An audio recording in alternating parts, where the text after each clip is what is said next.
Hey everybody, it's Corey. Thanks for joining me. So in this video, we are going to have at the end the stats for the month of January. Now before we do that, I want to talk to you about the difference in buyers from the boom in 2020 and now. I want to take you back in time. I want you to remember the date of March 2020. What happened then? COVID. That was the first time you heard the term 15 days to slow the spread. And from March 2020 into the summer, the one thing that was on everybody's mind was COVID. We couldn't go anywhere. Our schools were shut down, our businesses were shut down, stores were shut down, and anywhere you went, you had to have a mask on in most cities in the United States, and you had to stand 6 feet apart from everybody. So going into the summer, we had that going on, and then in June of 2020, George Floyd incident happened, and we had rioting break out all over the United States in the major cities, where you had the quote-unquote summer of love. Now remember, during the summer of love, the culmination was in August of 2020 when in Kenosha, Wisconsin, Kyle Rittenhouse shot at a rioter to protect his life with his AR-15. And that whole thing, from COVID to Kyle Rittenhouse and the rioting and all that, was on the top of our minds. And culture was on the top of everybody's mind. And during that period, I had on average about 15, maybe 30 calls a day, between calls and emails a day, of people wanting to know about our area because they had heard that our residents actually came out in number over the summer to protect our residences, came out armed, came out to protect Coeur d'Alene from becoming a Minneapolis or a Kenosha. And that hit national news, and I had people calling asking us if it was true. One call in particular. I had a phone call from a gentleman in the summer. He says, hey, I've seen these videos on TV about all these residences standing up to protect their city. He says, let me tell you something. He says, I live in New Orleans. I got 2 restaurants in downtown New Orleans area, and I've had them broken into this last summer. Each of them have been broken into twice. Last night, they broke into my main restaurant. They got into my freezer and they stole over $70,000 worth of food. He says, I'm done. I'm out of New Orleans. I'm looking for another place to live. I've been watching your videos. I want you to tell me why I should move to Coeur d'Alene. You guys, those are the kinds of phone calls that I was getting. That is unlike any time since I've been in real estate. In the 10 years we've been in real estate, we've never had phone calls like that. So that period was different because the culture was on fire. And that motivated people to come to areas that were safer, and this being one of those. So that was one of the reasons that buyers were in a fear of missing out, right? Another reason that that particular time of 2020, 21, and 22 was a boom was because we had the whole work from home idea taking fire. Remember, COVID forced people to work from home, and companies were actually telling their people they could work from home. And we actually had several buyers that moved here from outside the area that gave ultimatums to their employer and said, look, I'm moving to Idaho. You can either pay me to work from home or I'm quitting. And most of them ended up getting the ability to work from home and are still working from home. So we had that going on. And then the other thing that we had going on during that time, remember, we've got the summer of love, we've got people working from home. We had the lowest interest rates in history. And you add all of that together, and there was an extreme fear of missing out in our area. You guys, we had homes that you couldn't even get a sign, a real estate sign in the yard before the home had multiple offers on it. And there were 10, sometimes 30 multiple offers on good homes. That has not happened since. And it's going to take a major thing to happen again. But I tell you these things so that you understand the environment that we were in 2020, 2021, and halfway into 2022. There was an extreme fear of missing out. Well, that switch has been switched off. And what switched it off was the spring of 2022.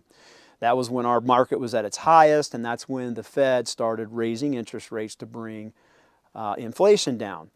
And now I want you to go from that FOMO period to now, where instead of people fearing of missing out, they're fearing overpaying for a house. People now are not motivated like they were to get out of the big cities. The cities aren't burning yet again, so that we don't have that pushing people out.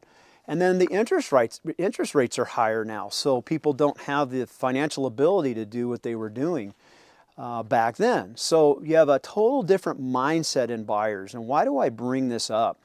I want you to understand, if you're either a seller or a buyer right now, understanding that mentality matters when you're dealing with sales of any kind, but in the sale of real estate, where people buying their home is their biggest and most important investment, the buyer right now does not want to overpay. The interest rates are high, and prices, you guys, are no different now than they were. So 2026 prices are about the same as they were in 2020. Oh, no, let me go back. Prices now are the same as they were at our high point in the spring of 2022. After the Fed started raising rates, we did see a slight crash here where our prices went down about 20% from the spring of 2022 to the fall of 2022. Since then, prices have incrementally gone up, as in a normal market, 3 to 5% a year. And here we are with prices about the same as they were during our peak. But what is different is there's not that cultural push, and there is higher interest rates. So buyers don't feel motivated to just throw their money at any old house. Remember, back then, if you wanted a house, you had to take it as is because there were other people that were doing it. You had to pretty much be a cash buyer. And if you were going to come in with a loan, you had to guarantee that if your bank didn't cover the cost of the house, you'd come in with extra cash. You guys, it was crazy back then, and we're not seeing any of that type of activity anymore. So what it means for sellers here is that you have to understand you're not dealing with the same buyer. And this is probably the one conversation we have with most of our sellers is we have to tell them, you guys, you're not dealing with the same buyer now that you were back then. There is no more FOMO. So don't expect dozens of buyers to make multiple offers on your home. It's going to take more time and better pricing for you to attract good buyers. So on the seller side, you have to understand you're not just going to put your house on the market and make what you did back in 2020. It's going to take a little bit more time to do that. On the buyer side, for those of you looking to buy in our area, the good news is you don't have that FOMO. So you're not having to compete on every house with other offers and getting beat up by cash and having to take homes as is. Well, as a result, when you buy a house now, you can take your time to get it inspected. You can ask the seller to correct things. And because of these dynamics now where things are slower, more methodical with buyers, sellers are having to fix things and sellers are having to compromise. And that's good news for the buyer. The buyer is getting better value. And along the lines of value, this is a question that I get a lot. What homes do you see that are selling? You guys, you take any neighborhood you want, any area that you want in North Idaho. The house that is selling is the best valued house for that neighborhood.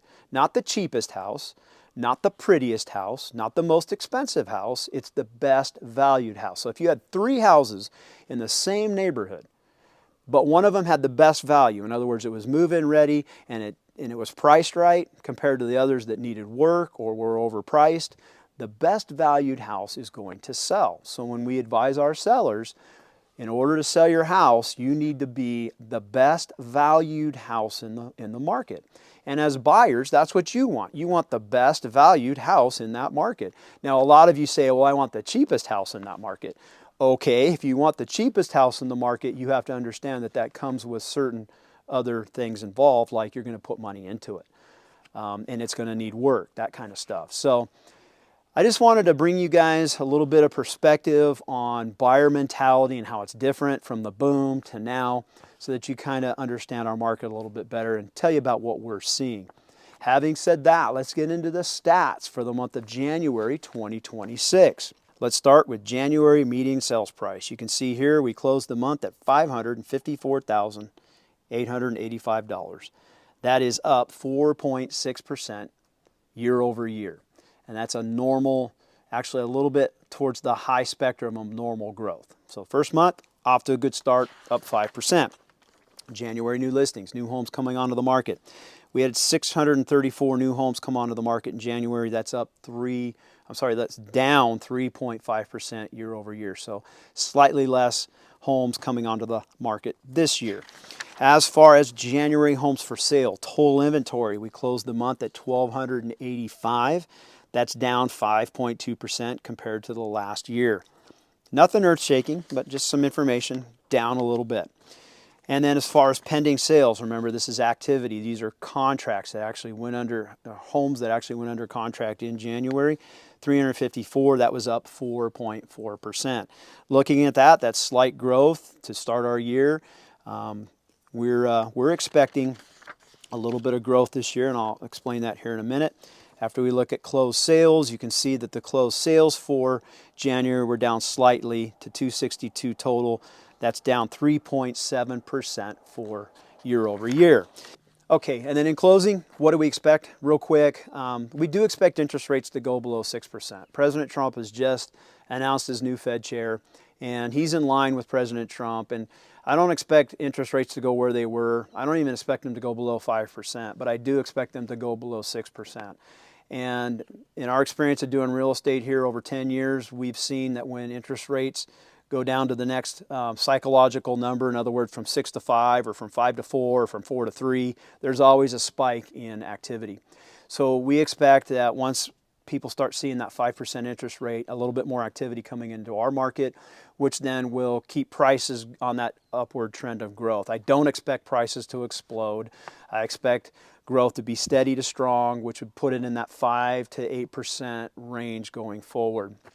So that's kind of what we think.